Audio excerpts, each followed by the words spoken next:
Hi, ഞാൻ അൻഫാസ് അഹമ്മദ്. എല്ലാവർക്കും പുതിയൊരു ക്ലാസ്സിലേക്ക് സ്വാഗതം. അപ്പോൾ ഇന്നത്തെ ക്ലാസ്സിലൂടെ നമ്മൾ കേരളത്തിലെ പ്രധാനപ്പെട്ട ചില സാമൂഹ്യ പരിഷ്കരണ പ്രസ്ഥാനങ്ങളും അതിൻ്റെ സ്ഥാപകരുമാണ് ഡിസ്കസ് ചെയ്യാൻ പോകുന്നത്. ഒരുപാട് പരീക്ഷകൾക്ക് ചോദിച്ച് കണ്ടിട്ടുള്ള ഒരു സാധനമാണ്, എന്നാൽ പലർക്കും നല്ല രീതിയിൽ ഡൗട്ട് വരുന്നൊരു സാധനം കൂടെയാണ്. അപ്പോൾ ഇതുപോലെ നല്ല രീതിയിൽ ഡൗട്ടുള്ള കാര്യങ്ങളൊക്കെ നമുക്ക് ഇങ്ങനെ ഓരോ ചെറിയ ചെറിയ ടോപ്പിക്കുകളായി പഠിച്ച് തീർത്ത് പോകാം. അപ്പോൾ ഇന്നത്തെ ക്ലാസ്സിൽ ഞാൻ ഇതിൻ്റെ ഡൗട്ട്സ് എല്ലാം ക്ലിയർ ചെയ്ത് തരാം. അപ്പോൾ അധികം ഒന്നും പറയുന്നില്ല, നമുക്ക് നേരെ നമ്മുടെ ക്ലാസ്സിലേക്ക് കിടക്കാം.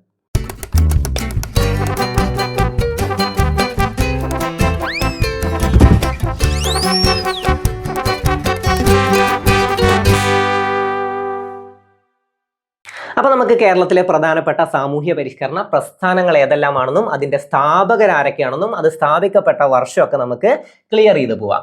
ആദ്യം CMI സഭ എപ്പോഴാണ്? 1831 മെയ് 31 ചാവറയച്ചൻ അത് സ്ഥാപിച്ചത്. ആരാണ്?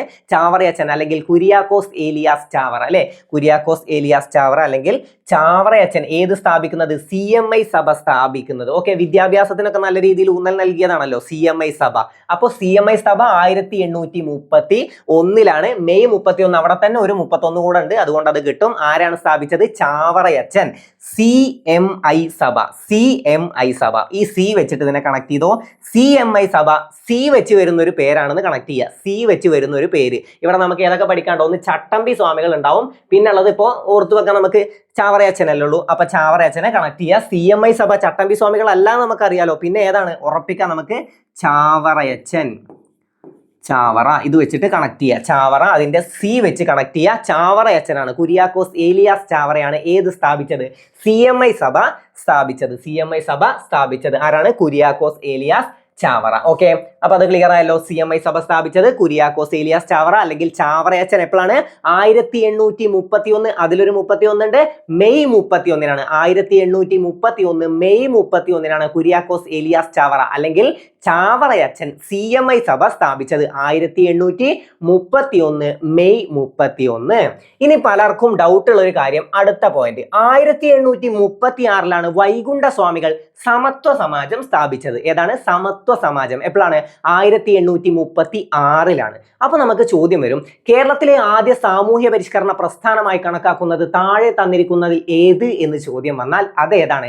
സമത്വ സമാജമാണ്. അപ്പൊ നമ്മുടെ ഉള്ളിലൊരു ഡൗട്ട് ഉണ്ടാവും, 1831 ആദ്യം ഏത് വന്നു? CMI സഭ സ്ഥാപിക്കപ്പെട്ടു. പിന്നെ എങ്ങനെ 1836 ഏതാവും? അത് വിദ്യാഭ്യാസത്തിനൊക്കെ നല്ല ഊന്നൽ നൽകിയത് കൊണ്ടും നമുക്ക് ചോദ്യം വന്നിട്ടുള്ളത് എന്താണ്?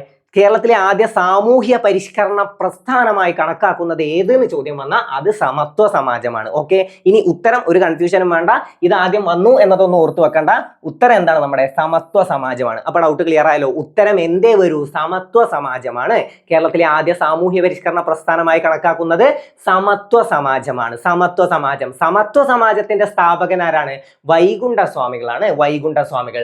സമത്വ സമാജം. സമം എന്ന വാക്ക് കണ്ടാൽ നിങ്ങൾ കണക്ട് ചെയ്തോ, അത് വൈകുണ്ഠ സ്വാമികളാണ്. ഓക്കെ, ഞാൻ എപ്പോഴും എല്ലാ ക്ലാസ്സിലും പറയുന്നതാണ്, സമം കണ്ട അത് വൈകുണ്ഠ സ്വാമികളെ വെച്ച് നിങ്ങൾ കണക്ട് ചെയ്ത് പഠിച്ചോ. നിങ്ങൾക്ക് എക്സാമിന് നല്ല രീതിയിൽ യൂസ്ഫുൾ ആവും. കാരണം എന്താ? സമം വെച്ചിട്ട് സമത്വ സമാജം ഉണ്ട്, സമത്വ സമാജവും ഉണ്ട്. അതുപോലെ തന്നെ സമപന്തി ഭോജനം. സമപന്തി ഭോജനം നടത്തിയ നവോത്ഥാന നായകൻ ആരെന്ന് ചോദ്യം വന്നാലും ആരാണ്? വൈകുണ്ഠ സ്വാമികളാണ്. കേരളത്തിലെ ആദ്യ സാമൂഹ്യ പരിഷ്കർത്താവായി കണക്കാക്കുന്നത് ആരെയാണെന്ന് ചോദിച്ചാൽ നേരെ പോയിട്ട് ശ്രീനാരായണ ഗുരുവിനെ കുത്തരുത്. ആരാണ്? വൈകുണ്ഠ സ്വാമികളാണ്. കേരളത്തിലെ ആദ്യ സാമൂഹ്യ പരിഷ്കർത്താവായി കണക്കാക്കുന്നത് ആരെയാണ് എന്ന് ചോദ്യം വന്നാൽ അത് വൈകുണ്ഠ സ്വാമികളാണ്. കേരള നവോത്ഥാനത്തിന്റെ പിതാവ്, അല്ലെ? കേരള നവോത്ഥാനത്തിന്റെ പിതാവ് എന്നറിയപ്പെടുന്നതാണ് ശ്രീനാരായണ ഗുരു. ഓക്കെ, അപ്പൊ ഏതൊക്കെ പഠിച്ചു? CMI സഭ നമ്മൾ എന്താലോചിക്കണം? സി വെച്ച് ആലോചിക്കണം. സി വെച്ച് പേര് തുടങ്ങുന്ന ഒരാൾ തന്നെയാണ് CMI സഭയുടെ സ്ഥാപകൻ. ആരാണ്? ചാവറയച്ചൻ. ചാവറയച്ചൻ.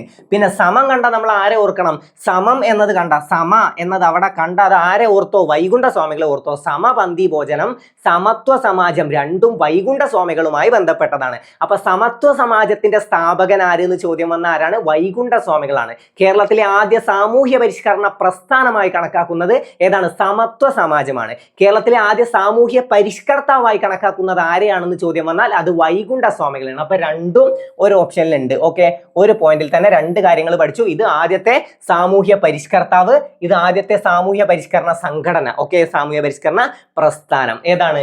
സമത്വ സമാജം സ്ഥാപിച്ചത് 1836. ഓക്കെ, അപ്പൊ അതുവരെ ക്ലിയർ ആണ്.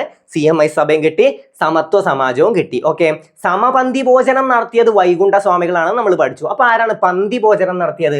പന്തി ഭോജനം നടത്തിയത് തൈക്കാട് അയ്യാണ്. ഓക്കെ, പന്തി ഭോജനം തൈക്കാട് അയ്യ, പന്തി ഭോജനം തൈക്കാട് അയ്യ. പിന്നെ ഏതാണ്? പ്രീതി ഭോജനം. പ്രീതി ഭോജനം നടത്തിയത് വാഗ്ഭടാനന്ദനാണ്. പ്രീതി ഭോജനം വാഗ്ഭടാനന്ദനാണ്. പ്രീതി ഭോജനം വാഗ്ഭടാനന്ദൻ, പ്രീതി ഭോജനം വാഗ്ഭടാനന്ദൻ. ജസ്റ്റ് കണക്ട് ചെയ്ത് വെക്കുക. പ്രീതി ഭോജനം വാഗ്ഭടാനന്ദൻ, പന്തി ഭോജനം തൈക്കാടയ്യ, സമപന്തി ഭോജനം വൈകുണ്ഠ സ്വാമികൾ. പിന്നെ ഏതാണ്? മിശ്ര ഭോജനം നമ്മൾ പഠിച്ചിട്ടുണ്ട്. നമ്മൾ SCRT ചാപ്റ്റേഴ്സ് കവർ ചെയ്ത് പോകുമ്പോൾ അതിന്റെ ഇടയിൽ പഠിച്ചിട്ടുണ്ട്. SCRT ചാപ്റ്റേഴ്സിന്റെ സീരീസ് കാണാത്തവരാണെങ്കിൽ തീർച്ചയായും കാണുക കേട്ടോ. നമ്മളൊരു സീരീസ് സ്റ്റാർട്ട് ചെയ്തിട്ടുണ്ട്. അതിന്റെ പ്ലേലിസ്റ്റ് നമ്മുടെ ഗ്രൂപ്പിൽ, നമ്മുടെ ചാനലിൽ കൊടുത്തിട്ടുണ്ട്. അപ്പൊ അത് കാണുക. അതിൽ ഓരോ ചാപ്റ്റേഴ്സ് ആയിട്ട് നമ്മൾ കവർ ചെയ്ത് പോകുന്നുണ്ട്. അതിൽ ന്യൂ SCRT വന്ന ഒരു പോയിന്റ് ആയിരുന്നു മിശ്ര ഭോജനം നടത്തിയത്. മിശ്ര ഭോജനം ആരാണ്? മിശ്ര ഭോജനം സഹോദരൻ അയ്യപ്പനാണ്. സഹോദരൻ അയ്യപ്പൻ. മിശ്ര ഭോജനം സംഘടിപ്പിച്ചത് ആരെന്ന് ചോദ്യം വന്നാൽ സഹോദരൻ അയ്യപ്പനാണ്. ഓക്കെ, അപ്പൊ എക്സ്ട്രാ പറയുന്ന കാര്യങ്ങളൊക്കെ മനസ്സിലാക്കി പഠിച്ചു പോകാം കേട്ടോ. എക്സ്ട്രാ കുറച്ച് കാര്യങ്ങളൊക്കെ പറ്റുന്നത്രയും ഞാൻ പറഞ്ഞു തരാം. അപ്പൊ അതൊക്കെ പഠിച്ചു പോവാം. ഓക്കെ, അപ്പൊ ഏതൊക്കെ പഠിച്ചു?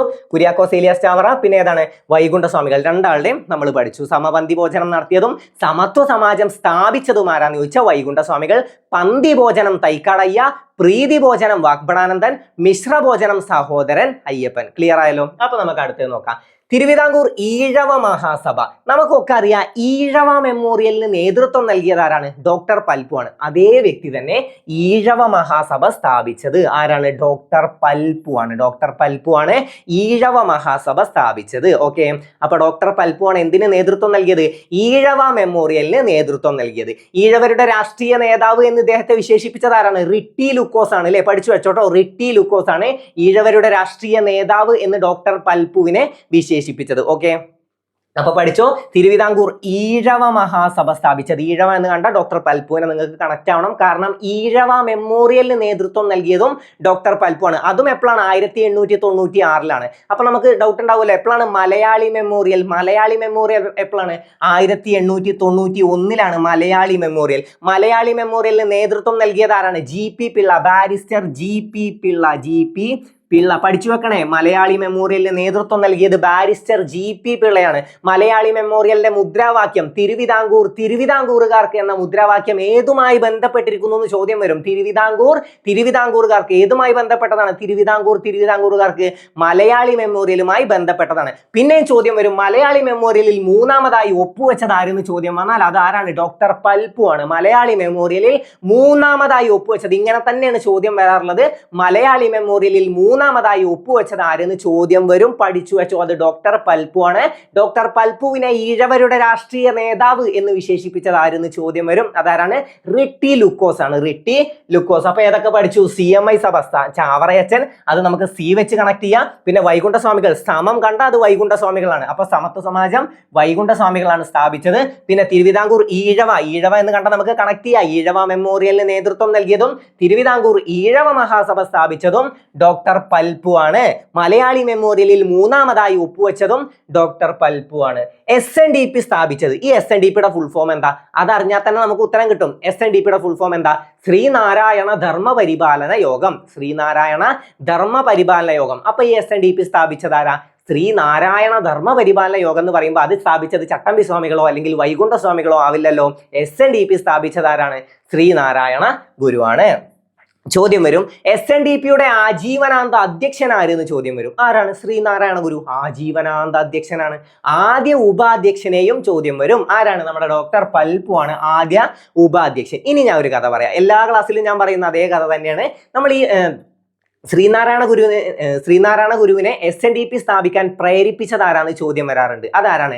ഡോക്ടർ പൽപ്പു ആണ്. അപ്പൊ ഒന്ന് ആലോചിച്ച് നോക്ക്, ശ്രീനാരായണ ഗുരുവിനോട് ഡോക്ടർ പൽപ്പു പോയിട്ട് പറയാണ് നിങ്ങൾ SNDP സ്ഥാപിക്കണം, അത് വളരെ നല്ലൊരു കാര്യമാവും, അങ്ങനെ സ്ഥാപിക്കണം എന്നൊക്കെ പറഞ്ഞ് എന്താണ് ശ്രീനാരായണ ഗുരുവിനെ അങ്ങനെ പിരിയേറ്റാണ് ഇങ്ങനെ അത് സ്ഥാപിക്കാൻ വേണ്ടിയിട്ട്. അപ്പൊ ശ്രീനാരായണ ഗുരു തിരിച്ചു പറയാണ്, ഓക്കെ ഞാൻ സ്ഥാപിക്കാം, ആജീവനാന്ത അധ്യക്ഷനായിട്ട് ഞാൻ ഉണ്ടാവും, പക്ഷെ എന്റെ കൂടെ ഉപാധ്യക്ഷനായി നീയും ഉണ്ടാവണം. അങ്ങനെ ആലോചിച്ച് വെച്ചൂടെ? അപ്പൊ ആരാണ് ആദ്യ അധ്യക്ഷൻ? ആരാന്ന് ചോദിച്ചാൽ ആജീവനാന്ത അധ്യക്ഷൻ ആരാന്ന് ചോദിച്ചാൽ ശ്രീനാരായണ ഗുരു.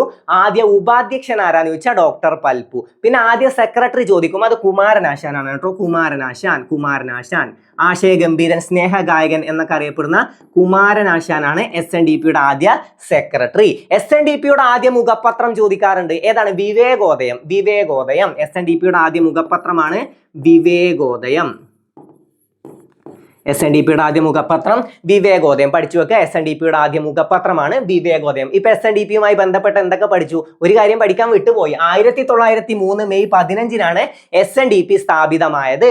1903 മെയ് 15. എല്ലാത്തിനും ഡേറ്റ് സിമ്പിൾ ആണ്. 1831 നമ്മൾ പഠിച്ചു. ഏതിന്റെയാണ്? CMI സഭ 1831. 5 വർഷം കഴിഞ്ഞ് 1836 ഏതാണ്? സമത്വ സമാജം അല്ലെ? സമത്വ സമാജം 1836. 1896 ഈഴവ മെമ്മോറിയൽ സമർപ്പിക്കുന്നത്. അപ്പൊ തിരുവിതാംകൂർ ഈഴവ മഹാസഭ സ്ഥാപിച്ചതും എപ്പോഴാണ്? 1896. പിന്നെ നമ്മളിപ്പോ പഠിച്ചു 1903 മെയ് 15. ഇത് ഡേറ്റ് കൂടെ ചേർത്തൊന്ന് പഠിച്ചു വെക്കുക. ഇത് ഓക്കെ, 1903 മെയ് 15 ഡേറ്റ് കൂടെ അത്ര ഇമ്പോർട്ടന്റ് ആയതുകൊണ്ടാണ്. 1903 മെയ് 15 SNDP സ്ഥാപിക്കുന്നത്. സ്ഥാപിച്ചത് ആരാന്ന് ചോദിച്ചാലും അല്ലെങ്കിൽ ആജീവനാന്ത അധ്യക്ഷൻ ആരാന്ന് ചോദിച്ചാലും നമുക്കറിയാം, അത് ശ്രീനാരായണ ഗുരു ആണ്. ശ്രീനാരായണ ഗുരു. ആദ്യ ഉപാധ്യക്ഷൻ ചോദിച്ചാൽ അത് ഡോക്ടർ പൽപു.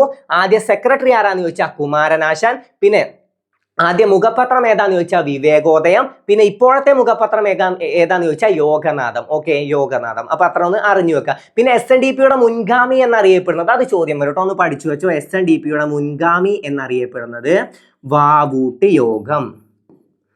SNDPയുടെ മുൻഗാമി എന്നറിയപ്പെടുന്നത് വാവൂട്ടി യോഗമാണ്. SNDPയുടെ മുൻഗാമി എന്നറിയപ്പെടുന്നത് വാവൂട്ടി യോഗമാണ്. അപ്പൊ ഇത്ര കാര്യങ്ങൾ ഈ 4 പെർഫെക്റ്റ് ആയി. ഇനി മറന്നുപോയില്ലല്ലോ. SNDPയുടെ ഫുൾ ഫോം ഒക്കെ ചിലപ്പോൾ ചോദ്യം വരില്ലേ താഴെ തന്നിരിക്കുന്നതിൽ? SNDPയുടെ പൂർണ്ണനാമം കണ്ടെത്തുക എന്ന് പറഞ്ഞാൽ എന്താണ്? ശ്രീനാരായണ ധർമ്മ പരിപാലന യോഗം. ശ്രീനാരായണ ധർമ്മ പരിപാലന യോഗം. പിന്നെ സാധുജന പരിപാലന സംഘം സ്ഥാപിച്ചതാരാ? ഇനി അതും പഠിപ്പിച്ചു തരാം. 1907 അയ്യങ്കാളി സാധുജന പരിപാലനം സ്ഥാപിക്കുന്നത്. സാധുജന പരിപാലന സംഘം സ്ഥാപിക്കുന്നത് 1907. 1903 SNDP. 1896 തിരുവിതാംകൂർ ഈഴവ മഹാസഭ. 1836 സമത്വ സമാജം. 1831 CMI സഭ. ഓക്കെ, ഇത്ര കാര്യങ്ങൾ വർഷങ്ങളൊക്കെ ക്ലിയർ ആയി. ഇനി 1907 സാധുജന പരിപാലന സംഘം. സാധു എന്ന് പറഞ്ഞാൽ എന്താ? പാവം അല്ലെ? സാധു എന്ന് പറഞ്ഞാൽ സാധുക്കളായ ജനങ്ങൾ എന്നൊക്കെ പറയില്ലേ? പാവങ്ങളായ ആൾക്കാരാണ്, സാധുക്കളായ ആൾക്കാരാണ് അല്ലെ? സാധുക്കളായ മൃഗങ്ങൾ എന്നൊക്കെ നമ്മൾ പറയും. സാധുക്കൾ എന്ന് പറഞ്ഞാൽ എന്താണ്? സാധു എന്ന് പറഞ്ഞാൽ എന്താണ്? സാധു എന്ന് പറഞ്ഞാൽ പാവം എന്നല്ലേ മീനിങ് വരിക? പാവം ഒരു മനുഷ്യനെ നമ്മൾ കണ്ടാൽ നമ്മൾ എന്ത് പറയും? അയ്യോ എന്ന് പറയും അല്ലേ? അപ്പൊ സാധു എന്നാലോചിച്ചാൽ നമ്മുടെ മനസ്സിൽ എന്ത് വേണം? അയ്യോ പാവം, അയ്യോ സാധുവാണ് അദ്ദേഹം എന്നൊക്കെ നമ്മൾ പറയും. അയ്യോ പാവം എന്നാലോചിക്കുക. അപ്പൊ അയ്യോ അയ്യങ്കാളി. ഓക്കെ, അയ്യോ വെച്ചിട്ട് കണക്ട് ചെയ്യുക, അയ്യങ്കാളിനെ കണക്ട് ചെയ്യുക. ഓക്കെ, അയ്യോ വെച്ചിട്ട് അയ്യങ്കാളിനെ കണക്ട് ചെയ്യുക. എന്ത്? സാധു എന്ന വാക്ക് വെച്ച് സാധു എന്ന വാക്ക് വെച്ചിട്ട് ഇവിടെ ഇപ്പൊ അയ്യങ്കാളിനെ കണക്ട് ചെയ്താൽ ഞാൻ വേറൊരു കാര്യം കൂടെ പറഞ്ഞുതരാം. സാധുവിനെ കണ്ട് നമ്മൾ സാധു അയ്യോ എന്ന് പറയുന്ന ആലേക്ക്, അപ്പൊ അത് വെച്ചിട്ട് അയ്യങ്കാളി, അയ്യ ഇത് വെച്ചിട്ട് കണക്ട് ചെയ്യുക. അയ്യ. ഓക്കെ, അപ്പൊ അയ്യോ സാധുക്കളായ ജനങ്ങളെ കണ്ട അയ്യോ എന്ന് പറയും. അപ്പൊ അത് വെച്ച് ഇനി കണക്ട് ചെയ്യുമല്ലോ. ഇനി നമുക്ക് ഓപ്ഷൻ കണ്ടാൽ കിട്ടും. സാധു എന്ന് കണ്ട സാധുക്കളായ ജനങ്ങളെ വെച്ചിട്ട് എന്തോ സാറ് പറഞ്ഞു തന്നിട്ടുണ്ട് ഇങ്ങനെ ആലോചിച്ചാൽ നമുക്ക് കിട്ടും. ഓക്കെ, അപ്പൊ കിട്ടും കേട്ടോ. അപ്പൊ അതിലൊന്നും ടെൻഷൻ ആവണ്ട. അപ്പൊ സാധു അയ്യങ്കാളി. ഓക്കെ, സാധു അയ്യങ്കാളി. ഇനി ഈ സാധു വെച്ചിട്ട് ഒരു കാര്യം കൂടെ പറയാം.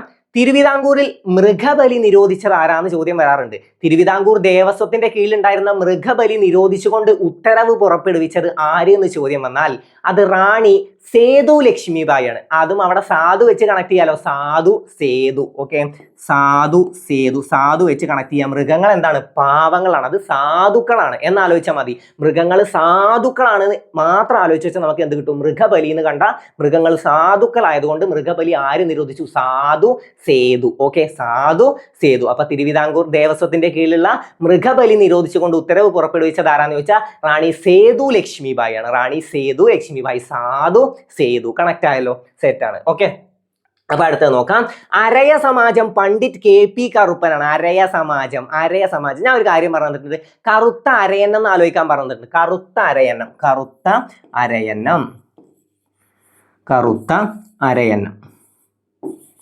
നമുക്ക് അരയന്നം എന്ന് പറയുമ്പോൾ നമ്മുടെയൊക്കെ മനസ്സിൽ വരുന്നത് ഒരു വെള്ള കളർ അരയന്നെ ആയിരിക്കും. പക്ഷെ അത് വേണ്ട, കറുത്ത അരയന്നം എന്ന് മാത്രം ആലോചിച്ച് വെക്കുക. വെള്ളാന്ന് പറഞ്ഞിട്ടൊരു സംഘടന നിങ്ങൾക്ക് തരില്ല. അപ്പൊ ആലോചിക്കുക, കറുത്ത അരയന്നം എന്ന് ആലോചിച്ചാൽ നമുക്ക് എന്ത് കിട്ടും? കറുത്ത അരയന്നം. പണ്ഡിറ്റ് KP കറുപ്പൻ ഏതാണ്? അരയ സമാജം. പണ്ഡിറ്റ് KP കറുപ്പനാണ് അരയ സമാജം സ്ഥാപിച്ചത്. അരയ സമാജം സ്ഥാപിച്ചത് പണ്ഡിറ്റ് KP കറുപ്പൻ. ഇത്ര കാര്യങ്ങൾ ക്ലിയർ അല്ലേ? അരയ സമാജം സ്ഥാപിച്ച വർഷം 1907 തന്നെയാണ് കേട്ടോ. അയ്യങ്കാളി സാധുജന പരിപാലന സംഘം സ്ഥാപിച്ചതും പണ്ഡിറ്റ് KP കറുപ്പൻ അരയ സമാജം സ്ഥാപിച്ചതും 1907 അപ്പൊ 2 വർഷം കിട്ടിയല്ലോ. അപ്പൊ 1907 വരെ കിട്ടി. ഇനി വർഷങ്ങളൊന്ന് റിപ്പീറ്റ് ചെയ്ത് വരുമോ? 1831 എന്താണ് CMI സഭ സ്ഥാപിച്ചതാരാ? CMI സഭ സ്ഥാപിച്ചതാരാ? കുര്യാക്കോസ് ഏലിയാസ് ചാവറ അല്ലെങ്കിൽ ചാവറയച്ചൻ. ഇനി കേരളത്തിലെ ആദ്യ സാമൂഹ്യ പരിഷ്കരണ പ്രസ്ഥാനമായി കണക്കാക്കുന്നത് അത് സ്ഥാപിച്ചത് 1836 ആരാണ് സ്ഥാപിച്ചത്? വൈകുണ്ഠ സ്വാമികളാണ്. സ്ഥാപനത്തിന്റെ പേര് ഏതാണ്? സമത്വ സമാജം. ഓക്കെ, അപ്പൊ അതും കിട്ടി. പിന്നെ 1896 എന്ത് നടന്നു? ഈഴവ മെമ്മോറിയൽ സമർപ്പിച്ച വർഷമാണ് 1896. അതേ വർഷം തന്നെ തിരുവിതാംകൂർ ഈഴവ മഹാസഭ ആര് സ്ഥാപിച്ചു? ഈഴവ മെമ്മോറിയലിന് നേതൃത്വം നൽകിയ അതേ വ്യക്തി തന്നെ എന്ന് സ്ഥാപിച്ചു. അപ്പൊ ഏതാണ്? 1896 ഡോക്ടർ പൽപ്പു ആണ് തിരുവിതാംകൂർ ഈഴവ മഹാസഭ സ്ഥാപിച്ചത്. അത്ര കാര്യങ്ങൾ ക്ലിയർ ആയി. ഇനി 1903 മെയ് 15 1903 മെയ് 15 ശ്രീനാരായണ ധർമ്മ പരിപാലന യോഗം. ശ്രീനാരായണ ധർമ്മ പരിപാലന യോഗം എപ്പോഴാണ്?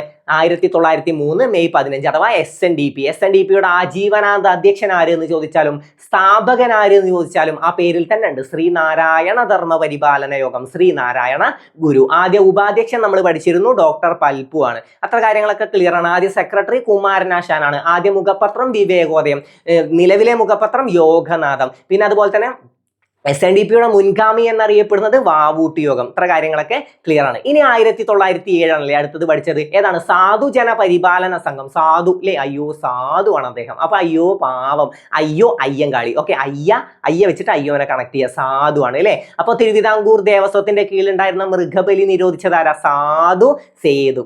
കിട്ടിയല്ലോ. അപ്പൊ 1907 കറുത്ത എന്തിനെ പറ്റി നമ്മൾ പഠിച്ചു? കറുത്ത അരയന്നത്തിനെ പറ്റി നമ്മൾ പഠിച്ചു. അതും 1907 കറുത്ത അരയന്നം. അതെന്താണ്?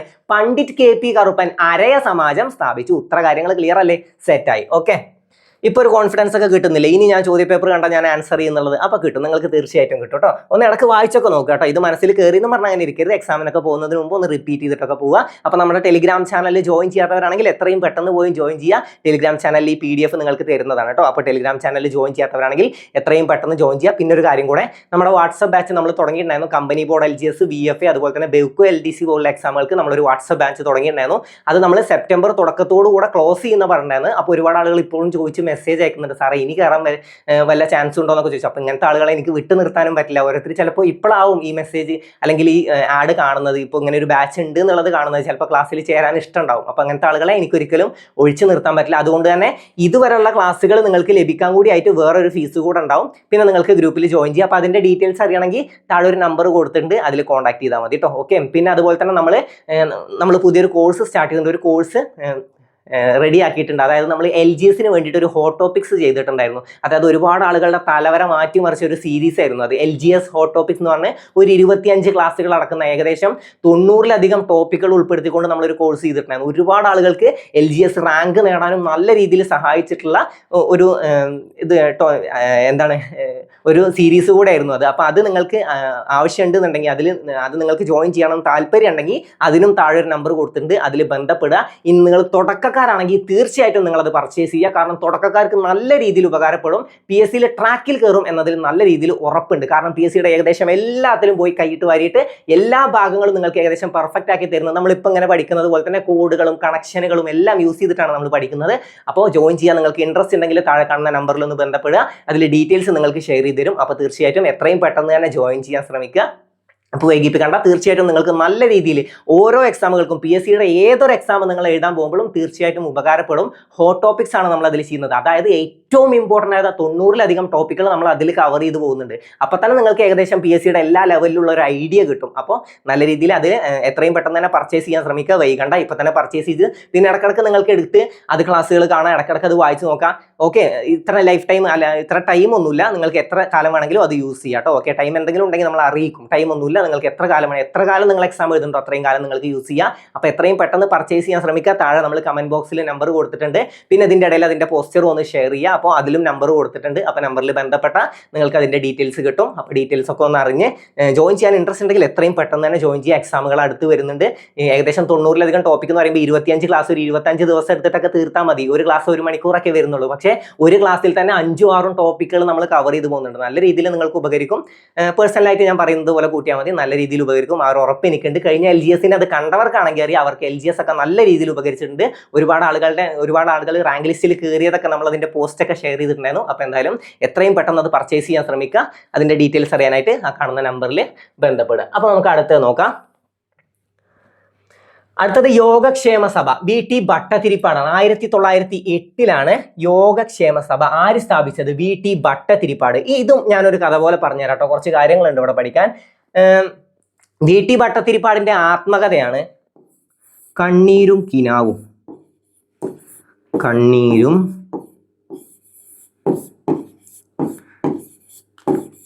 ചോദ്യം വരാറുണ്ട്. കണ്ണീരും കിനാവും ആരുടെ ആത്മകഥയാണെന്നും ചോദ്യം വരാറുണ്ട്. അല്ലെങ്കിൽ VT ഭട്ടതിരിപ്പാടിന്റെ ആത്മകഥ താഴെ കൊടുത്തിരിക്കുന്നതിൽ ഏതെന്നൊക്കെ ചോദ്യം വരാറുണ്ട്. അപ്പൊ കണ്ണീരും കിനാവും ആരുടെ ആത്മകഥയാണ്? VT ഭട്ടതിരിപ്പാടിന്റെ. പിന്നെ അദ്ദേഹം രചിച്ച നാടകമാണ് അടുക്കളയിൽ നിന്ന് അരങ്ങത്തേക്ക്. അടുക്കളയിൽ നിന്ന് അരങ്ങത്തേക്ക്. അടുക്കള എന്ന് മാത്രം ആലോചിച്ചാൽ മതി കേട്ടോ. അടുക്കള. ഓക്കെ, അടുക്കള ഇത്ര മാത്രം ആലോചിച്ചാൽ മതി. അടുക്കളയിൽ നിന്ന് അരങ്ങത്തേക്ക്. ഇനി ഒന്ന് ആലോചിച്ച് നോക്ക്. യോഗക്ഷേമ സഭ, കണ്ണീരും കിനാവും, അടുക്കളയിൽ നിന്ന് അരങ്ങത്തേക്ക്. ഇത് മൂന്നും ആരുമായി ബന്ധപ്പെട്ടതാണ്? VT ഭട്ടതിരിപ്പാടുമായി ബന്ധപ്പെട്ടതാണ്. ആരുമായി ബന്ധപ്പെട്ടതാണെന്ന് പഠിച്ചു വെച്ചാൽ തന്നെ നിങ്ങൾക്ക് ഒരുപാട് ആൻസർ ചെയ്യാൻ പറ്റും നിങ്ങൾക്ക്. ഓക്കെ, അപ്പൊ യോഗക്ഷേമ സഭ. പിന്നെ ഏതാണ്? അടുക്കളയിൽ നിന്ന് അരങ്ങത്തേക്ക്, കണ്ണീരും കിനാവും. ഒരുപാട് ആഗ്രഹങ്ങളൊക്കെ സ്ത്രീകളുടെ കുറച്ച് കാര്യങ്ങളാണ് പറയുന്നത്. അപ്പൊ ഒരുപാട് ആഗ്രഹങ്ങളൊക്കെ ഉള്ള സ്ത്രീകൾ അടുക്കളയിൽ തന്നെ ഉള്ളിൽ പെട്ടുപോയിട്ടുണ്ടാവും. അതായത് അടുക്കളയുടെ ആ 4 ചുമരുകൾക്കുള്ളിലൊക്കെ പല കഥകളും നമ്മൾ കേട്ടിട്ടൊക്കെ ഉണ്ട്. അപ്പൊ അത് വെച്ച് കണക്ട് ചെയ്തൂടെ? ഈ അടുക്കളയുടെ ഉള്ളിൽ തന്നെ കടന്നിട്ട് കണ്ണീരും കിനാവും മാത്രമാണ്. കാരണം എന്താ? അതാണ് അവരുടെ യോഗം. അടുക്കളയുടെ ഉള്ളിൽ അവരുടെ ജീവിതം ഒതുങ്ങിക്കൂടിപ്പോയി എന്നൊക്കെ നമ്മൾ പറയില്ല. അങ്ങനെ പലരും ഉണ്ട്. അപ്പൊ അവരെ പറ്റിയൊക്കെ ഒന്ന് ചിന്തിക്കുക. അങ്ങനത്തെ ആളുകളെ പറ്റി ചിന്തിച്ചാൽ നമുക്കിത് കിട്ടും. എന്താണ്? അടുക്കളയുടെ ഉള്ളിൽ തന്നെ ജീവിതം ഒതുങ്ങിപ്പോയി. അങ്ങനെ ആലോചിച്ചാൽ നമുക്ക് എന്ത് കിട്ടും? അടുക്കളയിൽ നിന്ന് അരങ്ങത്തേക്ക്. അതെന്താണ്? അടുക്കളയിൽ നിന്ന് അരങ്ങത്തേക്ക് ആര് രചിച്ച നാടകമാണെന്ന് ചോദ്യം വരും. അത് VT ഭട്ടതിരിപ്പാടാണ്. അടുക്കളയിൽ കടന്ന് വട്ടം തിരിയലാണ് പണി എന്ന് ആലോചിച്ചാൽ മതി. അടുക്കളയിൽ കടന്ന് വട്ടം തിരിയലാണ് എൻ്റെ പണി. അപ്പൊ അത് ആലോചിച്ച് എന്താണ്? അത് കണ്ണീരും കിനാവും. എപ്പോഴും കണ്ണീരും കിനാവുമാണ്. അടുക്കളയിൽ കടന്ന് വട്ടം തിരിയലാണ്. കാരണം ഇതാണ് എൻ്റെ യോഗം. അത് ആലോചിച്ചിട്ട് കണ്ണീരും കിനാവും എന്നൊക്കെ ഒന്നിങ്ങനെ കണക്ട് ചെയ്യുക. ഓക്കെ, അപ്പൊ അടുക്കളയിൽ കടന്ന് വട്ടം തിരിയ, അതാണ് എൻ്റെ യോഗം എന്ന് ആലോചിച്ച പിന്നെ എന്താണ്? കണ്ണീരും കിനാവുമായി അല്ലെ? കണ്ണീരും കിനാവുമായി അടുക്കളയിൽ കടന്ന് വട്ടം തിരിയ. അടുക്കള എന്താണ്? അടുക്കളയിൽ നിന്ന് അരങ്ങത്തേക്ക് വട്ടം തിരിയ. VT ഭട്ടതിരിപ്പാട്. അടുക്കളയിൽ കടന്ന് വട്ടം തിരിയാണ് എൻ്റെ യോഗം. യോഗക്ഷേമ സഭ. പിന്നെ ഏതാണ്? അത് ആലോചിക്കുമ്പോൾ എന്താണ്? കണ്ണീരും കിനാവുമാണ്. അപ്പൊ അതൊക്കെ ആലോചിച്ചാൽ ഏകദേശം ഒരു സർക്കിൾ വന്നില്ലേ? അപ്പൊ എന്താണ്? യോഗക്ഷേമ സഭ സ്ഥാപിച്ചത് ആരാന്ന് വെച്ചാൽ 1908 VT ഭട്ടതിരിപ്പാട്. 8 ഭട്ട. അത് വെച്ചിട്ട് ആലോചിച്ചപ്പോ 8 ഭട്ടതിരിപ്പാട്. 8 ഇങ്ങനെ 8 നോക്കുക, ഒരു വട്ടം തിരിഞ്ഞു വരികയല്ലേ അല്ലേ? 8 എന്ന് എഴുതുമ്പോൾ നമ്മൾ ഇങ്ങനെ 8 എന്ന് എഴുതുമ്പോൾ വട്ടം തിരിഞ്ഞു വരികയാണ്. അപ്പൊ VT ഭട്ടതിരിപ്പാട് 1908 യോഗക്ഷേമ സഭ സ്ഥാപിച്ചത്. ഇനി പ്രത്യക്ഷ രക്ഷാ ദേവസഭ ആരാണ്? കുമാരഗുരുദേവൻ അല്ലെങ്കിൽ പൊയ്കയിൽ യോഹന്നാൻ. അല്ലെങ്കിൽ കുമാരഗുരുദേവനാണ് ഏതാണ്? പ്രത്യക്ഷ രക്ഷാ ദേവസഭ സ്ഥാപിച്ചത് 1909. പ്രത്യക്ഷ രക്ഷാ ദേവസഭ സ്ഥാപിച്ചത് പൊയ്കയിൽ യോഹന്നാൻ അല്ലെങ്കിൽ കുമാരഗുരുദേവനാണ്. കുമാരഗുരുദേവൻ അല്ലെങ്കിൽ പൊയ്കയിൽ യോഹന്നാൻ. അപ്പൊ ഇതൊന്ന് പഠിച്ചു വെക്കുക. പിന്നെ അടുത്തത് NSSന്റെ ഫുൾ ഫോം എന്താ? ചോദ്യം വരാറുണ്ട്. നായർ സർവീസ് സൊസൈറ്റി എന്നതാണ് NSSന്റെ ഫുൾ ഫോം. ഇനി അത് വെച്ച് നമുക്കൊന്ന് കണക്ട് ചെയ്യാം. 1924 വൈക്കം സത്യാഗ്രഹം അല്ലെ? PSC പഠിച്ച ഇത്രയും ആളുകൾക്ക് PSC ഇത്ര കാലമായിട്ട് പഠിക്കുന്നുണ്ടെങ്കിൽ നിങ്ങൾ പലവട്ടം കേട്ടിട്ടുണ്ടാവും വൈക്കം സത്യാഗ്രഹം. ഈ വൈക്കം സത്യാഗ്രഹത്തോട് അനുഭാവം പ്രകടിപ്പിച്ച് സവർണ ജാഥക്ക് നേതൃത്വം നൽകിയ ഒരു വ്യക്തി ഉണ്ട്. അതാരാണ്? മന്നത്ത് പത്മനാഭൻ. ഇത് കണ്ടോ? മന്നത്ത് പത്മനാഭൻ സവർണ ജാഥക്ക് നേതൃത്വം നൽകി. മന്നത്ത് പത്മനാഭൻ സവർണ ജാഥ. Nair service society. നായർ എന്ന് പറയുന്നത് ഒരു സവർണനാണ്. ഓക്കെ, അപ്പൊ അദ്ദേഹം ഒരു സവർണനാണ്. നമ്മൾ പ്രത്യേകം എടുത്തൊരു സ്ഥലത്ത് പഠിക്കുന്നുണ്ട്. കാരണം എന്താ?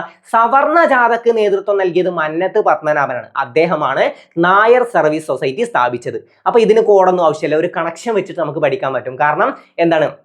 1924 നടന്ന വൈക്കം സത്യാഗ്രഹത്തോട് അനുഭാവം പ്രകടിപ്പിച്ച് സവർണ ജാഥക്ക് നേതൃത്വം നൽകിയത് മന്നത്ത് പത്മനാഭനാണ്. അപ്പൊ അദ്ദേഹം സവർണനാണ്. നമ്മൾ പ്രത്യേകം എടുത്തു പഠിക്കുന്നുണ്ട് സവർണ ജാഥ എന്നുള്ളത്. അപ്പൊ സവർണൻ. ഓക്കെ, സവർണൻ. അപ്പൊ ഏതാണ്? സർവീസ് സൊസൈറ്റി സ്ഥാപിച്ചതാരാണ്? മന്നത്ത് പത്മനാഭൻ 1914. അപ്പൊ അദ്ദേഹമായിട്ട് 2-4 വെച്ച് പഠിച്ചാൽ മതി. 14-24 രണ്ടും മന്നത്ത് പത്മനാഭനുമായി ബന്ധപ്പെട്ടതാണ്. 14 ഏതാണ് സ്ഥാപിച്ചത്? നായർ സർവീസ് സൊസൈറ്റി അല്ലെങ്കിൽ NSS സ്ഥാപിച്ചു. 24 വൈക്കം സത്യാഗ്രഹത്തോട് അനുഭാവം പ്രകടിപ്പിച്ച് സവർണ ജാഥക്ക് നേതൃത്വം നൽകിയത്. ചോദ്യം വരാറുണ്ട്, ഇത് തന്നെ ചോദ്യം വരും. വൈക്കം സത്യാഗ്രഹത്തോട് അനുഭാവം പ്രകടിപ്പിച്ച് സവർണ ജാഥക്ക് നേതൃത്വം നൽകിയത് ആരെന്ന് ചോദ്യം വന്നാൽ അത് മന്നത്ത് പത്മനാഭനാണ്. വൈക്കം സത്യാഗ്രഹത്തിന് നേതൃത്വം നൽകിയത് ആരാന്ന് ചോദിച്ചാൽ അത് TK മാധവനാണ്. TK മാധവൻ. ഇത്ര കാര്യങ്ങൾ ക്ലിയർ ആയി. ആത്മവിദ്യാസംഘം സ്ഥാപിച്ചത് വാഗ്ഭടാനന്ദനാണ്. 1917 ആത്മവിദ്യാസംഘം. ആത്മ ത എന്നതും മാ എന്നതും കൂടി ചേരുന്നുണ്ട് ഇവിടെ. ആത്മ. അതുപോലെ തന്നെ വാഗ്ഭടാനന്ദനല്ലേ, ഗ എന്നതും ബ എന്നതും കൂടി ചേരുന്നുണ്ട് ഇവിടെ. ഇവിടെ ഇങ്ങനെ ആവുന്നുണ്ട്. ഓക്കെ, ഇങ്ങനെയല്ല, ഇങ്ങനെ ആലോചിച്ചാൽ മതി കേട്ടോ. വാഗ്ഭടാനന്ദൻ. അപ്പൊ അത് രണ്ടും ഇങ്ങനെ കൂടി ചേരുക ആലോചിച്ചാൽ മതി. ഇതിങ്ങനെ അക്ഷരം ഒരുപോലെ ഉണ്ട് എന്ന് ആലോചിക്കാനല്ല, രണ്ടും കൂടി ചേരുക. അതായത് ആത്മ എന്ന് പറയുമ്പോൾ തായും മായും കൂടി ചേരുന്നുണ്ട്. അതുപോലെ തന്നെ വാഗ്ബ എന്ന് പറയുമ്പോൾ ഗായും ബായും കൂടി ചേരുന്നുണ്ട്. അങ്ങനെയാണ് നമ്മൾ ഉച്ചരിക്കുന്നത്. ആത്മ വാഗ്ബ, ആത്മ വാഗ്ബ, ആത്മ വാഗ്ബ. ഓക്കെ, അത് വെച്ചിട്ട് കണക്ട് ചെയ്യുക. അപ്പൊ ആത്മ വാഗ്ബ. ആത്മവിദ്യാസംഘം വാഗ്ഭടാനന്ദൻ 1917. സഹോദര സംഘം. സിമ്പിൾ ആണ്. സഹോദര സംഘം. സഹോദരൻ അയ്യപ്പൻ. ഓക്കെ, സഹോദര സംഘം സ്ഥാപിച്ചത് സഹോദരൻ അയ്യപ്പൻ. അത് അതിൽ തന്നെ ഉണ്ട്. രണ്ടും എപ്പോഴാണ്? 1917. 1917. അപ്പൊ ഇവിടെ ഏകദേശം ക്ലിയർ ആയല്ലോ. പ്രത്യക്ഷ രക്ഷാ ദേവസഭ. പൊയ്കയിൽ യോഹന്ന എന്ന് മാത്രം പഠിക്കരുത്, ചോദ്യം വരും. ചിലപ്പോൾ കുമാര ഗുരുദേവൻ എന്നാണ് തന്നിട്ടുണ്ടാവുക. കുമാര ഗുരുദേവൻ. രണ്ടും ഒരാളാണ് കേട്ടോ. കുമാര ഗുരുദേവൻ പഠിച്ചു വെക്കണേ. കുമാര ഗുരുദേവൻ രണ്ടും ഒരാളാണ്. അപ്പൊ പ്രത്യക്ഷ രക്ഷാ ദേവസഭ പഠിച്ചു വെച്ചു. പൊയ്കയിൽ യോഹന്നാൻ എന്ന് പഠിച്ചു വെച്ചു. ഓപ്ഷനിൽ അതില്ലാന്ന് പറഞ്ഞിട്ട് ഇറങ്ങി വരരുത്. ആരുണ്ടാവും? കുമാര ഗുരുദേവൻ അവിടെ കിടക്കുന്നുണ്ടാവും. ഓക്കെ, അപ്പൊ NSS സ്ഥാപിച്ചത് NSS Nair service society. Nair സവർണൻ. സവർണ ജാഥക്ക് നേതൃത്വം നൽകിയത് മന്നത്ത് പത്മനാഭൻ. അപ്പൊ മന്നത്ത് പത്മനാഭനാണ് നമ്മുടെ ഉത്തരം. വാഗ്ബ. ആത്മവിദ്യാസംഘം വാഗ്ഭടാനന്ദൻ. സഹോദര സംഘം സഹോദരൻ അയ്യപ്പൻ. ഇത്ര കാര്യങ്ങൾ ക്ലിയർ അല്ലേ?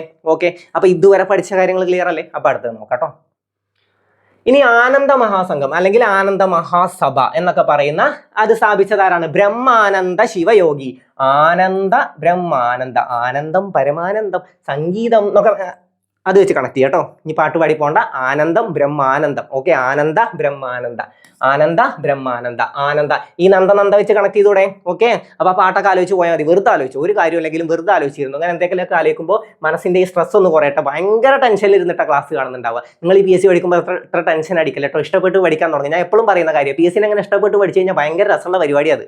ഓക്കെ, അപ്പോൾ ആനന്ദ ബ്രഹ്മാനന്ദ. ഇത് ഇങ്ങനത്തെ സാധനങ്ങൾ എനിക്ക് കിട്ടുന്നുണ്ടെങ്കിൽ നിങ്ങൾക്ക് നിങ്ങളുടേതായ രീതിയിൽ കുറേ കിട്ടും. കുറേ കോഡുകളും കണക്ഷനുകളും. കാരണം നിങ്ങളുടെ ചുറ്റുപാടുമായിട്ട് നിങ്ങൾക്ക് കണക്ട് ചെയ്യാൻ പറ്റിയ ഒരുപാട് കാര്യങ്ങളുണ്ടാവും. ചിലത് എൻ്റെ ചുറ്റുപാടുമായിട്ട് മാത്രം എനിക്ക് കണക്ട് ചെയ്യാൻ പറ്റുന്നതുകൊണ്ട് ആ കോഡ് എനിക്ക് നിങ്ങൾക്ക് ഷെയർ ചെയ്ത് തരാൻ പറ്റിക്കോണമെന്നില്ല. അപ്പം നിങ്ങളുടെ ഉള്ളിൽ എന്തൊക്കെ കണക്ഷനുകൾ നിങ്ങളുടെ ഈ പഠിക്കുന്ന ചോദ്യങ്ങളായിട്ടൊക്കെ നിങ്ങൾക്ക് കുറേ കിടക്കുന്നുണ്ട്. ഇപ്പം ഈ അടുക്കളയിൽ നിന്ന് ഇറങ്ങത്തേക്ക് ഞാൻ അങ്ങനെ ആലോചിച്ച് ഉണ്ടാക്കിയതാണ്. ഇതൊക്കെ നിങ്ങൾക്ക് ആലോചിച്ച് ചിലപ്പോൾ ഇതിലും നല്ല ഒരുപാട് ഓപ്ഷൻസ് അല്ലെങ്കിൽ ഒരുപാട് ചെറിയ കണക്ഷൻസ് നിങ്ങൾക്ക് കിട്ടും. അപ്പോൾ നല്ല ഇഷ്ടപ്പെട്ട് പഠിച്ചാൽ നിങ്ങൾക്ക് ഇങ്ങനെ അതിനുള്ള രസം നിങ്ങൾക്ക് ഇങ്ങനെ വന്നു തുടങ്ങും. അതായത് നിങ്ങൾക്ക് ഓരോ ഐഡിയാസ് വന്നു തുടങ്ങും. പഠിക്കാനുള്ള ഓരോ ട്രിക്സ് നിങ്ങൾക്ക് വന്നു തുടങ്ങും. ബാക്കിയുള്ളവർ പറഞ്ഞു തരുന്ന ട്രിക്ക് തന്നെ നോക്കിയിരിക്കണ്ടല്ലോ. നിങ്ങളുടെ ട്രിക്കുകളല്ലേ ഏറ്റവും നല്ലത്. അപ്പോൾ നല്ല രീതിയിൽ പഠിച്ചു പോവുക. ഓക്കെ, ജാതിനാശിനി സഭ. ഇനി ഇതും പറഞ്ഞുതരാം. ജാതി നാശിനി സഭ. നശിപ്പിക്കാണ്ട് തീർക്കുക. അപ്പൊ ആനന്ദ തീർത്ഥൻ. നശിപ്പിക്കുക, തീർക്കുക. ജാതി നാശിനി തീർക്കുക. അപ്പൊ അത് വെച്ച് കണക്ട് ചെയ്തോട്ടെ. അപ്പൊ ഇങ്ങനെ എന്തെങ്കിലുമൊക്കെ കണക്ഷൻ ആലോചിച്ച് നോക്കും. സിമ്പിളായി പഠിക്കാൻ പറ്റും. എല്ലാതും PSC എല്ലാം പഠിക്കാൻ പറ്റും. എല്ലാത്തിനും എന്തെങ്കിലുമൊക്കെ വഴികളുണ്ടാവും. പക്ഷെ വഴികൾ കാണണമെന്ന് നമ്മൾ തീരുമാനിക്കണം. അപ്പൊ അങ്ങനെ ഒരു തീരുമാനം എടുക്കുക. ഇഷ്ടപ്പെട്ട് തുടങ്ങും. ഇങ്ങനെ ടെൻഷൻ അടിച്ച് പഠിക്കണ്ട.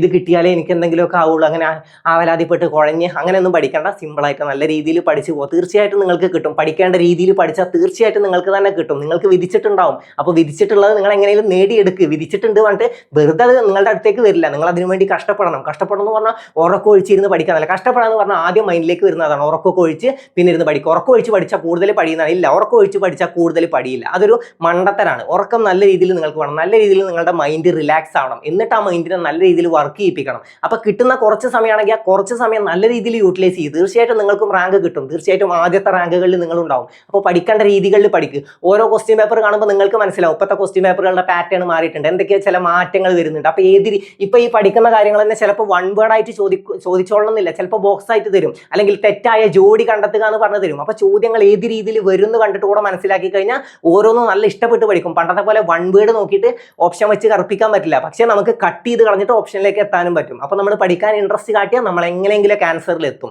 അപ്പൊ പഠിക്കാൻ ആദ്യം ഇൻട്രസ്റ്റ് കാട്ടും, നിങ്ങൾക്ക് തീർച്ചയായിട്ടും റാങ്ക് കിട്ടും. ആ ഒരു ഉറപ്പ് നിങ്ങൾക്ക് ഉണ്ടാവണം. നിങ്ങൾക്ക് കിട്ടും, എനിക്ക് റാങ്ക് കിട്ടും എന്നൊന്ന് ആലോചിച്ച് നോക്കുക. എനിക്കല്ല, നിങ്ങൾ ആലോചിക്കുക, എനിക്ക് റാങ്ക് കിട്ടും. നിങ്ങൾ സ്വയം മനസ്സിലൊന്ന് ആലോചിച്ച് നോക്കുക. അപ്പൊ തീർച്ചയായിട്ടും നിങ്ങൾക്ക് കിട്ടും. അതിന് വേണ്ട വഴികൾ നിങ്ങൾ കണ്ടെത്തും. ഓക്കെ, അപ്പൊ നന്നായി പഠിച്ചു പോവുക. അടുത്ത റാങ്ക് ലിസ്റ്റിൽ എന്തായാലും വരാൻ കഴിയട്ടെ. എല്ലാവരും നല്ല രീതിയിൽ, ഓൾ ദ ബെസ്റ്റ്. എല്ലാവരും നല്ല രീതിയിൽ തന്നെ പഠിച്ചു പോവുക. എപ്പോഴേലൊക്കെ ഇങ്ങനെ കുറഞ്ഞു പോകുമ്പോൾ, അതായത് പഠിക്കാനുള്ള ഈ ഊർജ്ജമൊക്കെ ഇടക്കിടക്ക് ഇങ്ങനെ കുറഞ്ഞു പോകും. ഇടയ്ക്ക് ഓരോ നെഗറ്റീവുകൾ അപ്പുറത്തും ഇങ്ങനെ കാണുമ്പോൾ പഠിക്കാനുള്ള ഇൻട്രസ്റ്റ് ഒക്കെ പോകും. ഇനി പിന്നെ പഠിക്കുക, അല്ലെങ്കിൽ ഇപ്പോൾ കുറച്ച് കാലം പഠിത്തം നിർത്തുക, ഇനി കുറച്ച് ദിവസം കഴിഞ്ഞ് ഒരു നല്ല രീതിയിൽ മൈൻഡൊക്കെ സെറ്റ് ആയിട്ട് തുടങ്ങാനൊക്കെ ആലോചിക്കും. അങ്ങനെയൊന്നും ആലോചിക്കരുത്. നമ്മൾ ഇങ്ങനെ കൺസിസ്റ്റൻസി കീപ്പ് ചെയ്ത് പോവുക. ഇപ്പോൾ പഠിച്ച് തുടങ്ങിയിട്ടുണ്ടെങ്കിൽ ഇത് ഒരിക്കലും എവിടെയും ഇതിനൊരു വിടവ് വരരുത്. ഓക്കെ, എവിടെയും ഒരു ഗ്യാപ്പ് വരരുത്. ഗ്യാപ്പ് ഇല്ലാതെ എല്ലാ ദിവസവും പഠിച്ചു പോവുക. ചിലപ്പോൾ ഒരു ദിവസം 3 മിനിറ്റ് കിട്ടുന്നുണ്ടാവുള്ളൂ. ഈ 3 മിനിറ്റ് ഒരു മിനിറ്റ് ആണ്, അല്ലെങ്കിൽ 3 മിനിറ്റ് എന്ന് പറയുന്ന ഒരു സമയമാണ്. 3 മിനിറ്റ് എന്ന് പറയുന്നതിനെ സമയമല്ലാന്ന് എവിടെയും കണക്കാക്കിയിട്ടില്ലല്ലോ. അപ്പോൾ 3 മിനിറ്റ് ഒരു സമയമാണ്. ആ 3 മിനിറ്റിനെ ആ കൊച്ചു സമയത്തിനായാലും എടുക്കുക. ആ സമയത്തിൽ ചിലപ്പോൾ ഒരു ക്വസ്റ്റ്യനൊക്കെ ചിലപ്പോൾ പഠിക്കാൻ പറ്റിയിട്ടുണ്ടാവുള്ളൂ. ചിലപ്പോൾ ആ ഒരു ക്വസ്റ്റ്യനിൽ ഒരു മാർക്ക് കിട്ടിയാലോ. അപ്പോൾ പഠിച്ചു പോകും. ഓരോ ചെറിയ സമയം നല്ല രീതിയിൽ യൂട്ടിലൈസ് ചെയ്യുക കേട്ടോ. ഓക്കെ, അപ്പോൾ ജാതി നാശിനി സഭ, നശിപ്പിക്ക, തീർക്ക, ആനന്ദ തീർത്ഥൻ. എപ്പോഴാണ്? 1933 കേട്ടോ ജാതി നാശിനി സഭ ആനന്ദ തീർത്ഥൻ സ്ഥാപിച്ചത്. അപ്പൊ ആനന്ദ, പരമാനന്ദ, ബ്രഹ്മാനന്ദ. അപ്പൊ കണക്ട് ചെയ്യുക. ആനന്ദ, ബ്രഹ്മാനന്ദ ശിവയോഗിയാണ്. ആനന്ദ മഹാസഭ അല്ലെങ്കിൽ ആനന്ദ മഹാസംഘം, സഭ എന്ന് വന്നാലും ശ്രദ്ധിക്കണേ, ആനന്ദ മഹാസഭ എന്നും ചോദ്യം വരും. ബ്രഹ്മാനന്ദ ശിവയോഗി. ഈ ബ്രഹ്മാനന്ദ ശിവയോഗി അല്ലേ നിരീശ്വരവാദികളുടെ ഗുരു എന്നറിയപ്പെടുന്നത് ബ്രഹ്മാനന്ദ ശിവയോഗിയാണ് കേട്ടോ. പഠിച്ചു വെക്കുക. ഈ ബ്രഹ്മാനന്ദ ശിവയോഗി രചിച്ചതാണ് അപ്പൊ മോക്ഷപ്രദീപം എന്ന കൃതി രചിച്ചത് ആരാന്ന് ചോദിച്ചാൽ ബ്രഹ്മാനന്ദ ശിവയോഗി. അവിടെ ഡൗട്ട് വരാനുള്ള ഒരു സാധനം പറഞ്ഞു തരട്ടെ. മോക്ഷപ്രദീപ ഖണ്ഡനം രചിച്ചത് ചട്ടമ്പി സ്വാമികളാണ്. മോക്ഷപ്രദീപം, അതായത് ബ്രഹ്മാനന്ദ ശിവയോഗിയുടെ മോക്ഷപ്രദീപത്തെ വിമർശിച്ചുകൊണ്ട് അല്ലെങ്കിൽ ഖണ്ഡിച്ചുകൊണ്ട് രചിച്ചതാണ് മോക്ഷപ്രദീപ ഖണ്ഡനം. ഓക്കെ, അപ്പൊ അതും കിട്ടും. ജാതി നാശിനി, നശിപ്പിക്ക, തീർക്ക, ആനന്ദ തീർത്ഥൻ. അപ്പൊ നിങ്ങൾക്ക് ഡൗട്ട് വരും, ആനന്ദ മഹാസഭ ആനന്ദ തീർത്ഥനെ വെച്ച് ആലോചിച്ചുകൂടെയെന്ന്. തീർത്ഥൻ എന്താണ്? നശിപ്പിക്കാൻ നടക്കുകയാണ്. അപ്പൊ നശിപ്പിക്ക, നാശിനി. ഓക്കെ, അത് വെച്ച് കണക്ട് ചെയ്താൽ മതി. അവിടെ പോയിട്ട് ആനന്ദ തീർത്ഥനെ കണക്ട് ചെയ്യണ്ട. ബ്രഹ്മാനന്ദ ഇങ്ങനെ ആലോചിച്ചാൽ മതി. ആനന്ദ ബ്രഹ്മാനന്ദ. ഓക്കെ, അപ്പൊ ആനന്ദ ബ്രഹ്മാനന്ദ, ആനന്ദം പരമാനന്ദം, അത് വെച്ച് കണക്ട് ചെയ്യാൻ അതിനെ പറഞ്ഞത്. ഓക്കെ, അപ്പൊ ജാതിനാശിനി സഭ ആനന്ദ Theerthan.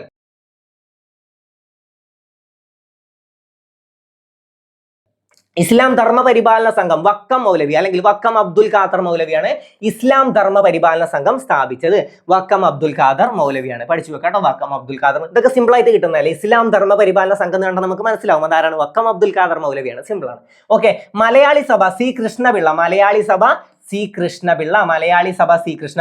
Kerala Pulaya Mahasabha P K Chathan master. Kerala Pulaya Mahasabha P K Chathan master ആണ്. Kerala Pulaya Mahasabha P K Chathan master. ഈ പേര് എവിടെയെങ്കിലും കേട്ടിട്ടുണ്ടോ? നമ്മുടെ ആദ്യ മന്ത്രിസഭയിൽ ഈ പേരുണ്ട്. കേട്ടിട്ടുണ്ടോ? ആദ്യ മന്ത്രിസഭയിൽ നമ്മുടെ ആദ്യത്തെ മുഖ്യമന്ത്രി എന്നൊക്കെ ചോദിച്ചാൽ നമുക്ക് വേഗം അറിയും. EMS നമ്പൂതിരിപ്പാട്. ഇതുപോലെ ഒരു മന്ത്രി കൂടെ നമുക്ക് ഉണ്ടായാലും പി കെ ചാത്തൻ മാസ്റ്റർ ആദ്യ മന്ത്രിസഭയിൽ എന്ത് മന്ത്രിയായിരുന്നു? ഏതാണ് കൈകാര്യം ചെയ്തത്? ഉത്തരം അറിയുന്നവർ തീർച്ചയായിട്ടും കമന്റ് ചെയ്യുക. ഉത്തരം അറിയും. നിങ്ങളിൽ പലർക്കും അറിയും. ഈ അറിയുന്ന കാര്യങ്ങൾ അറിയാത്ത പോലെ ഇരിക്കരുത്, അല്ലെങ്കിൽ അധികം റിയാക്ട് ചെയ്യാനൊന്നും പോകണ്ടെന്ന് പറഞ്ഞിരിക്കരുത്. പറ്റുന്ന അത്രയും എല്ലായിടത്തും ഇറങ്ങി ചെല്ലുക, എല്ലാത്തും ഇന്ററാക്ട് ചെയ്യാൻ ശ്രമിക്കട്ടോ. അപ്പൊ ഇതിന്റെ ഉത്തരം നിങ്ങൾക്കറിയാം, അത് എനിക്കും അറിയാം. അപ്പൊ അത് നിങ്ങൾ കമന്റ് ചെയ്യുക. ഓക്കെ, അത് നിങ്ങൾക്ക് അറിയുന്നുള്ളത് എനിക്കറിയാം. അപ്പൊ അറിഞ്ഞിട്ട് അറിയാത്തതുപോലെ ഇരിക്കരുത്. പി കെ ചാത്തൻ മാസ്റ്റർ ഏത് വകുപ്പാണ് കൈകാര്യം ചെയ്തത്? അതും ആദ്യ മന്ത്രിസഭയിൽ എന്ന് പറയുമ്പോൾ അറിയാലോ, ആദ്യ മന്ത്രിസഭയിൽ പഠിച്ചിട്ടുണ്ടാവും. അപ്പൊ അത് എഴുതാം. ഓക്കെ, ഇനി Kanfed, Kan P N. Okay, Kan P N, ഈ എൻ വെച്ച് കണക്ട് ചെയ്താൽ കേട്ടോ. PN കാൻഫെഡ്. ഈ ക്യാനെ വെച്ച് കണക്ട് ചെയ്താൽ മതി. കാൻ PN. അപ്പൊ എൻ വെച്ച് ജസ്റ്റ് ഒന്ന് കണക്ട് ചെയ്താൽ മതി. കാൻഫെഡ് PN പണിക്കറാണ്. ഇത് ആവശ്യം വരും കേട്ടോ. കാൻഫെഡിന്റെ സ്ഥാപകൻ PN പണിക്കർ. ഓക്കെ, അപ്പൊ എന്താണ്? Kerala Pulaya Mahasabha P K Chathan master, Malayali Sabha C Krishnapillai, ഇസ്ലാം ധർമ്മ പരിപാലന സംഘം വക്കം മൗലവി. പിന്നെ തീർക്ക, നശിപ്പിക്ക, തീർക്ക, ആനന്ദ തീർത്ഥൻ. ആനന്ദ മഹാസഭ ആനന്ദ ബ്രഹ്മാനന്ദ ശിവയോഗി. ഇനി ഇപ്പുറത്ത് വരാം.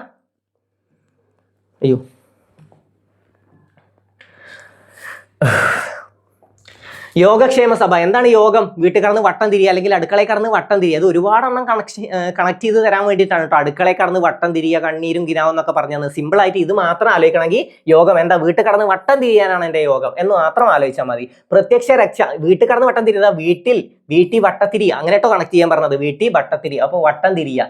പിന്നെ പ്രത്യക്ഷ രക്ഷാ ദൈവസഭ ആരാണ്? പൊയ്കയിൽ യോഹന്നാൻ അല്ലെങ്കിൽ കുമാര ഗുരുദേവൻ. NSS അദ്ദേഹം എന്താണ്? സവർണൻ, സവർണ ജാഥ, മന്നത്ത് പത്മനാഭൻ. ആത്മവിദ്യാസംഘം ആത്മവിദ്യാസംഘം വാഗ്ബടാനന്ദൻ. സഹോദര സംഘം ടഫാണ് എന്നാലും പഠിച്ചോ, സഹോദരൻ അയ്യപ്പൻ. സഹോദര സംഘം സഹോദരൻ അയ്യപ്പൻ. ഓക്കെ, ജസ്റ്റ് ഒന്ന് കണക്ട് ചെയ്ത് വെക്കുക. സിമ്പിൾ ആണ് ഇതൊക്കെ. ഓക്കെ, അടുത്ത് നോക്കാം. CMI സഭ നമ്മൾ ആദ്യം പഠിച്ചത് 1831 മെയ് 31 വന്ന കുര്യാക്കോസ് ഏലിയാസ് ചാവറയച്ചൻ അല്ലേ? ചാവറയച്ചൻ സ്ഥാപിച്ച CMI സഭ. പിന്നെ സമത്വ സമാജം, സമം കണ്ട ആരാലോചിക്കണം? വൈകുണ്ഠ സ്വാമികളെ പറ്റി ചിന്തിക്കണം. സമം വൈകുണ്ഠ സ്വാമികൾ 1836 കേരളത്തിലെ ആദ്യ സാമൂഹ്യ പരിഷ്കരണ പ്രസ്ഥാനമായിട്ട് കണക്കാക്കുന്നു. തിരുവിതാംകൂർ ഈഴവ മഹാസഭ 1896 അപ്പൊ തന്നെയാണ് ഈഴവ മെമ്മോറിയൽ, മലയാളി മെമ്മോറിയൽ ഇതൊക്കെ സമർപ്പിച്ചത് ആർക്കെന്ന് ചോദ്യം വരാറുണ്ട് കേട്ടോ. ആർക്കാണ്? ശ്രീമൂലം തിരുനാളിനാണ്. ശ്രീമൂലം തിരുനാൾ അതും പഠിച്ചു വെക്കുക. SNDP 1903 മെയ് 15 സ്ഥാപകൻ ആരാന്ന് ചോദിച്ചാലും ശ്രീനാരായണ ഗുരു. ആജീവനാന്ത അധ്യക്ഷൻ ആരാന്ന് ചോദിച്ചാലും ശ്രീനാരായണ ഗുരു. അതുകൂടെ പഠിച്ചു വെച്ചോ. SNDPയുടെ മുൻഗാമി എന്നറിയപ്പെടുന്നത് വാവൂട്ട് യോഗമാണ്. വാവൂട്ട് യോഗം. സാധുജന പരിപാലന സംഘം 1907 അയ്യങ്കാളി. സാധു അല്ലേ? അപ്പൊ സാധുക്കളായ മൃഗബലി അല്ലേ? മൃഗബലി ആരാണ് നിരോധിച്ചത്? തിരുവിതാംകൂർ ദേവസ്വത്തിന്റെ കീഴിലുള്ള മൃഗബലി നിരോധിച്ചുകൊണ്ട് ഉത്തരവ് പുറപ്പെടുവിച്ചത് ആരാന്ന് വെച്ചാൽ സേതു ലക്ഷ്മിബായി, റാണി സേതു ലക്ഷ്മിബായി. അരേ സമാജം കറുത്ത അരയന്നം, അരേ സമാജം പണ്ഡിറ്റ് KP കറുപ്പൻ. ഓക്കെ, അപ്പൊ എത്ര കാര്യങ്ങൾ ക്ലിയർ അല്ലേ? ഏകദേശം ഇന്ന് പഠിച്ച എത്രയും കാര്യങ്ങൾ നിങ്ങൾക്ക് സെറ്റ് ആയല്ലേ? ഇപ്പൊ നല്ല സിമ്പിൾ ആയിട്ട് തന്നെ ആൻസർ ചെയ്യാൻ പറ്റിയ ഒരു കാര്യമാണെന്ന് ഇപ്പൊ മനസ്സിലായില്ലേ? നമ്മൾ കുറേ കൺഫ്യൂഷൻ അടിച്ച് വിട്ട് കളഞ്ഞ ഒരു കാര്യം. അപ്പൊ സിമ്പിൾ ആണ്. എല്ലാം നിങ്ങളും പഠിക്കേണ്ട രീതിയിൽ പഠിച്ചു കഴിഞ്ഞാൽ തീർച്ചയായിട്ടും സിമ്പിൾ ആണ്. അപ്പൊ നല്ല രീതിയിൽ തന്നെ പഠിച്ചു പോവുക. പിന്നെ ആ കോഴ്സിന്റെ കാര്യം പറഞ്ഞിരുന്നു. ജോയിൻ ചെയ്യാൻ താല്പര്യമുള്ളവർ താഴെ കാണുന്ന കമന്റ് ഒന്ന് ചെക്ക് ചെയ്യുക. കമന്റ് പിൻ ചെയ്ത് വെച്ചിട്ടുണ്ടാവും, അതൊന്ന് ചെക്ക് ചെയ്താൽ നിങ്ങൾക്ക് കിട്ടും. അവിടെ തന്നെ ടെലിഗ്രാം ചാനലിൽ ലിങ്കും കൊടുത്തിട്ടുണ്ട്. ടെലിഗ്രാം ചാനലും ജോയിൻ ആവുക. ടെലിഗ്രാം ചാനലിൽ ജോയിൻ ആയാൽ നിങ്ങൾക്ക് നോട്ട്സ് കിട്ടും. എപ്പോഴെങ്കിലും ഒക്കെ എടുത്ത് വായിക്കാനെങ്കിലും ആ നോട്ട്സ് അവിടെ കിടക്കുന്നുണ്ടാവും. അപ്പൊ നല്ല രീതിയിൽ തന്നെ വായിച്ചു പോവുക. പിന്നെ ഇടയ്ക്ക് ഇതിന്റെ എക്സാംസ് ഓരോ മോക്ക് ടെസ്റ്റുകളൊക്കെ ഞാൻ ഗ്രൂപ്പിലിടും. അപ്പോൾ അതൊക്കെ ടെലിഗ്രാം ഗ്രൂപ്പിലിടും. അതൊക്കെ നല്ല രീതിയിൽ അറ്റൻഡ് ചെയ്ത് പോവുക. നല്ല രീതിയിൽ പഠിച്ച് മുന്നോട്ട് പോവുക. തളരല്ലേ കേട്ടോ, നിങ്ങൾ ഒരിക്കലും തളരരുത്. ഇത് നേടിയിട്ട് നിർത്തിയാൽ മതി. നിങ്ങൾ നേടും എന്ന ഒരു ഉറപ്പുണ്ടാക്കുക. അതും എപ്പോഴെങ്കിലും നേടുന്നല്ല, ഈ വരുന്ന എക്സാമിന് ഞാൻ എന്തായാലും ഇത് നേടും, അടുത്ത എക്സാമിന്റെ ലിസ്റ്റിൽ ഞാൻ ഉണ്ടാവും എന്ന ഉറപ്പ് നിങ്ങളുടെ ഉള്ളിലുണ്ടെങ്കിൽ തീർച്ചയായിട്ടും നിങ്ങൾ നേടും. ഓക്കെ, നിങ്ങൾ നേടും എന്ന വിശ്വാസം നിങ്ങൾക്ക് മാത്രം ഉണ്ടായാൽ പോരെ. ബാക്കിയുള്ളവരെ ബോധിപ്പിക്കൊന്നും വേണ്ട. ഞാൻ പഠിക്കുന്നുണ്ട്, ആരെയും ബോധിപ്പിക്കാല്ല. നിങ്ങൾ പഠിക്കുന്നുണ്ടെങ്കിൽ അത് നിങ്ങൾ അറിഞ്ഞാൽ മതി. ഓക്കെ, നിങ്ങൾ പഠിക്കുന്നത് നിങ്ങൾ മാത്രം അറിഞ്ഞാൽ മതി. പഠിക്കുന്ന രീതികളായാലും പഠിക്കുന്ന പാറ്റേണുകളായാലും നിങ്ങൾ മാത്രം അറിഞ്ഞ് നല്ല രീതിയിൽ തന്നെ പഠിച്ചു പോകാൻ. വെറുതെ സമയം കളയണ്ട. കിട്ടുന്ന കുറച്ച് സമയമാണെങ്കിൽ നല്ല രീതിയിൽ ഒന്ന് യൂട്ടിലൈസ് ചെയ്ത് നോക്കാം. നിങ്ങൾക്ക് അറിയാം എങ്ങനെ യൂട്ടിലൈസ് ചെയ്യണം.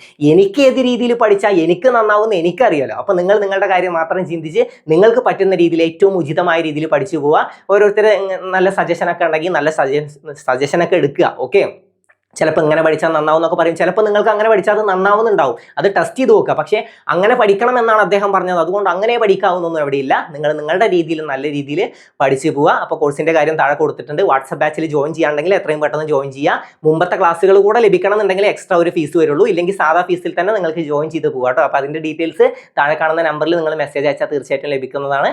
അപ്പോൾ ഇതുപോലുള്ള മറ്റൊരു ക്ലാസ്സുമായിട്ട് നമുക്ക് വീണ്ടും കാണാം. അപ്പോൾ ടാറ്റ, താങ്ക് യു.